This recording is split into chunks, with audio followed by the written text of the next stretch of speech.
Immediately after IEBC chairman Wafula Chebukati announced William Samoei Ruto as the president-elect, there was a flurry of consistent activity from the deputy president. He started receiving delegations. He started receiving people who had defected to Kenya Kwanza from Azimio. He was very busy, making statements here and there. He was very busy. And then suddenly, silence. Deafening silence. Zero activity from the end of the deputy president. And the president-elect, as announced by the IEBC chairman. So what is going on here? Now, for the sake of first-time visitors to Kenya, and for the sake of those who have no idea of what has been happening in Kenya in recent days, which I'm afraid that number is much larger than most of us think. What happened to the president-elect was the Githongo dossier. In other words, a sworn affidavit by renowned whistleblower and anti-corruption czar John Mark Githongo. Now I'm totally amazed that this initial whistleblower, the insider, who was working in an alleged scheme to defraud the people of Kenya, who was busy deleting and changing Form 34As before loading them on to the IEBC server. That whistleblower, who remains anonymous and who was amongst the so-called 56 hackers, would not have chosen a better character within Kenya to deliver his bombshell information. You see, many years ago, I worked on a project with this great Kenyan, and I did my thorough research. But when I presented it to him, he looked at it and he said, "Chris, where's the evidence? This is not solid enough. This can be challenged." And that's the day I realized that to Bwana John Githongo, the most important thing in his life is not money. It is not anything else except something called his reputation. He guards it with his life. The truth is, there are very many influential people outside Kenya who pay close attention when Bwana Githongo says something. And it's not because of the amount of cash Bwana Githongo has or his bank balance. No. It is because of his reputation. And I'm sure we all know that a man's reputation is very closely linked, a twin joined at the hip with something else called the character of a man. The character of a man.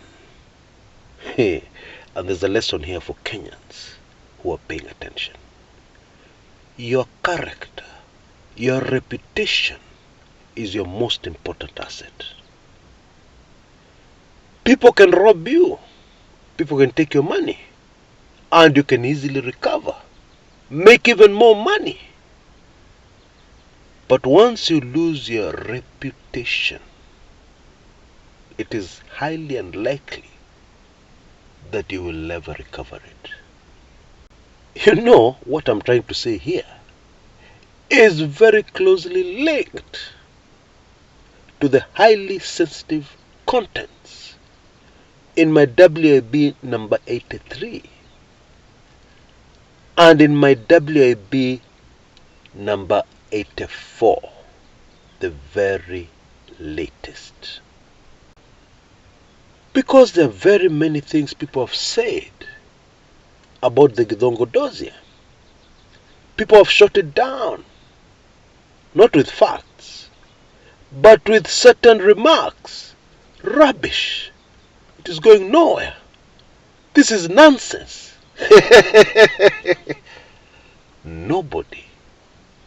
Nobody so far has really interrogated the content.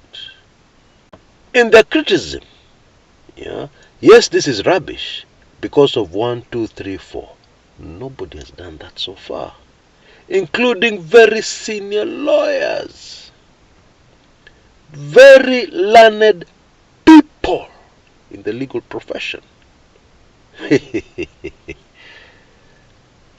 And here is the take-home lesson. Most of these people who would want to attack the Githongo dossier because it is linked to the Azimio petition, most of those people specialize on attacking a person's character and speaking about their past. And they've had a major problem with John Githongo. They've had a major problem sounding believable and convincing, putting the words rubbish and the name of John Githongo in the same sentence. Aziendani. The character of a man. That insider, that whistleblower, would not have chosen a better Kenyan to get his message delivered and to get his message taken very seriously. And this is a further confirmation of the contents in my WIB number 83 and number 84. Indeed, standing back and watching what has unfolded over the last few days, two words come to my mind. Well played. And also two other words, almost the same. Game shot. Why am I saying this? It is because, you will remember, many politicians in the Mount Kenya region came out very early and told us there is something wrong with these election results. And especially the election results of the presidency in the Mount Kenya region. Very few people listen to them. Or those people have lost elections. That's why they're talking like that. Those people are talking rubbish. Nonsense. And then some other people told us that there was something wrong with the figures for those who turned out to vote, including yours truly. Because we were told very clearly by the IEBC that by 4 p.m. on August 9th, 2022, 12 million Kenyans had voted. Only to be told the next day that by the time polling stations closed, between 4 and 5 is only 1 hour. By the time polling stations closed at around 5, over 14 million Kenyans had voted. Still, Kenyans were not believing. Many Kenyans were not believing. But then John Githongo's dossier came and everything changed. The detailed dossier more than confirmed what had previously been called nonsense, rubbish, sour grapes, etc., etc. And suddenly, everything was very clear. The fraud that had been committed against the Kenyan people was crystal clear.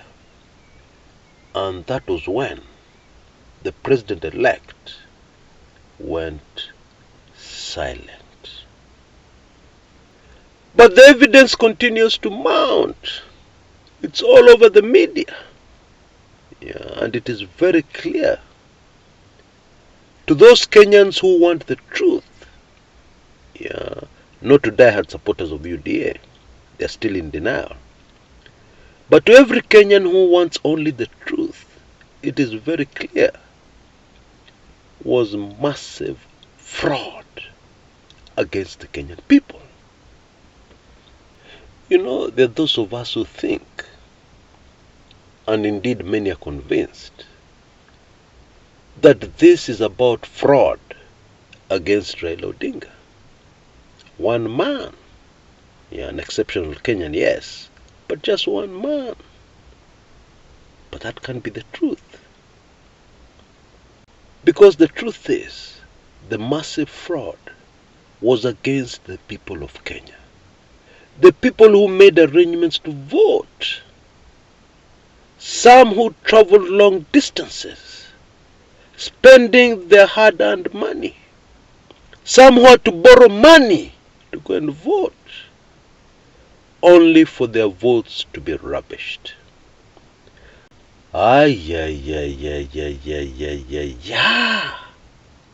There's one example in a polling station where the original results were that Raila Odinga received 60 votes and his main challenger received 1.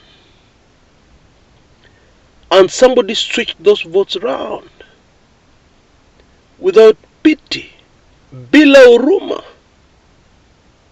And they took those 60 votes and gave them to William Samoei Ruto and left Raila Odinga with 1 vote. I say, bwana, sungechukua 230 ama 40, at least tuachie Raila 20. Wanachukua zote.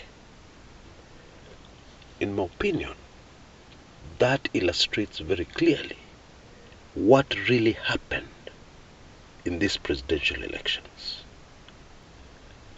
During the Moi days, the late President Daniel Toroitich arap Moi used to steal votes with respect. He used to steal votes with decorum. If there's any such thing. Can you imagine what would have happened in 1992 when Kenneth Matiba won those elections?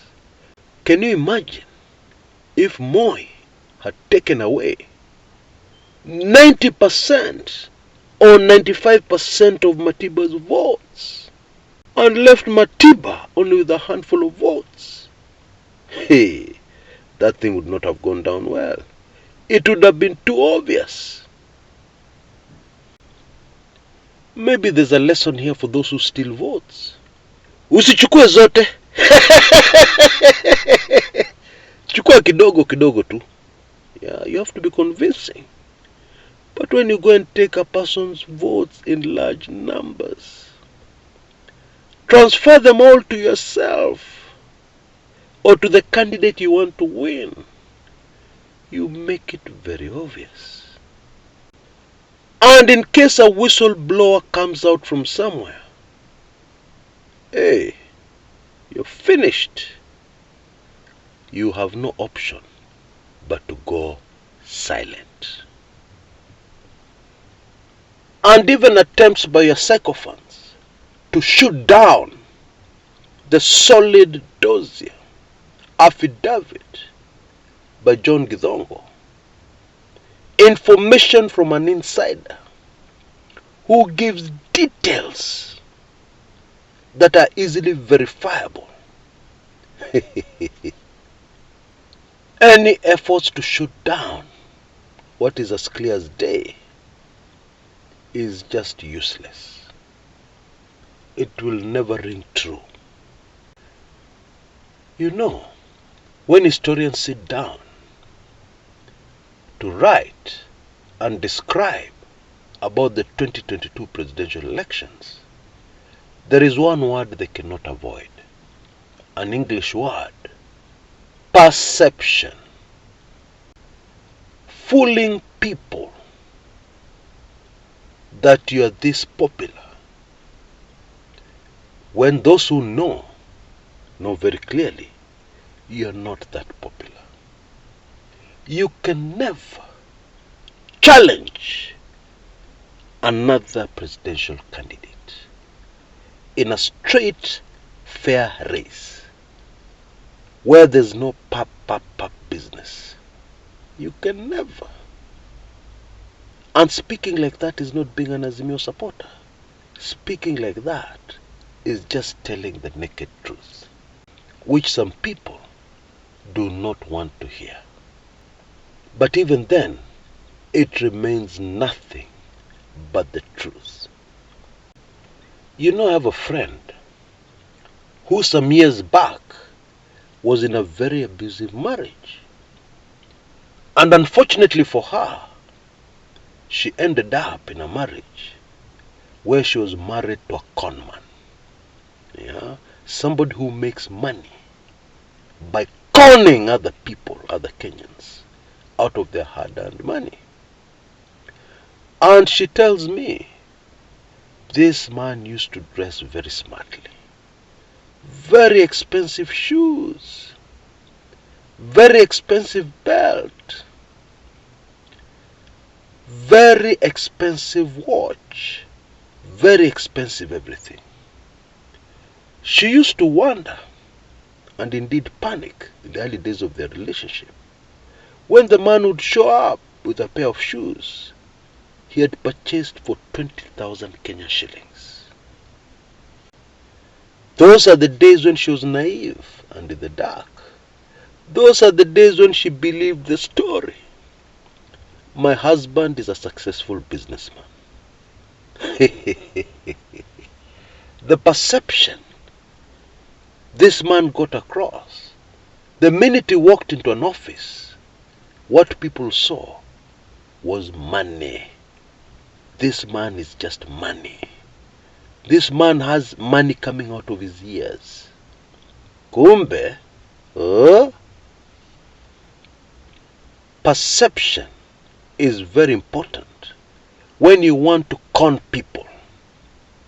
Perception is terribly important when you want to commit massive fraud against somebody.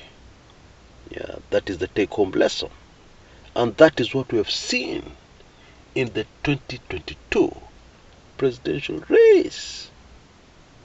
You know, I think Kenyans were so excited and so busy at the last Azimio rally that very few people took time to find out what was happening at the Nyayo Stadium with the final rally of William Samoei Ruto.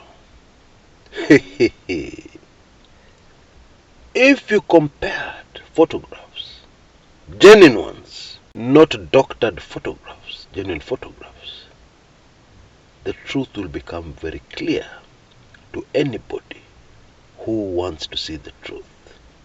Yeah? And the truth in our case is that there is no way those election results given to us by Wafula Chebukati on who won the presidency, there is no way those figures can be correct. Based on what we know, no way.